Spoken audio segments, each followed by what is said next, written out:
বউয়ের সম্পত্তি দেখে বিয়ে করতে রাজি না। আজকের এই আয়োজন হলো বিশ্বকাপে, যে বিশ্বকাপ শুরু হয়েছে গতকাল থেকে, আমাদের প্রিয় দল আর্জেন্টিনাকে উৎসাহ দেওয়ার জন্য, সমর্থন করার জন্য এবং আমরা নিজেদের মধ্যে একটু উল্লাস করার জন্য আজকের এই আয়োজনটি করা হয়েছে। আর্জেন্টিনা হলো যে বিশ্বের শৈল্পিক যে ফুটবল আছে, সেই শৈল্পিক ফুটবল খেলে আর্জেন্টিনা।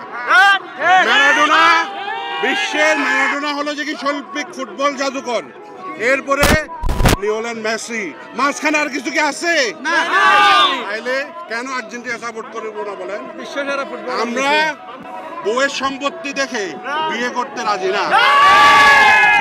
ব্রাজিলের সমর্থকরা আপনার ওই কাপ কয়টা পাইছে, কয়টা ফাইনাল খেলছে, ওগুলা দেখে সমর্থন করে। আমরা ভাই মন থেকে ভালোবেসে, রিয়েল লাভ যাকে বলে সেটাই করি। হিরো আলম একজন মানুষ। আমরা মানুষের জন্য, মানুষ কাউকে ক্রিটিসাইজ করার জন্য আমরা আর্জেন্টিনা সাপোর্টাররা সমর্থন করি না। হিরো আলমের যত ভক্ত আছে, নেইমারের তত ভক্ত ক্রিটিসাইজ করার কি আছে এখানে বলেন? আর যারা ক্রিটিসাইজ করে তাদের কি অবস্থা দেখেন।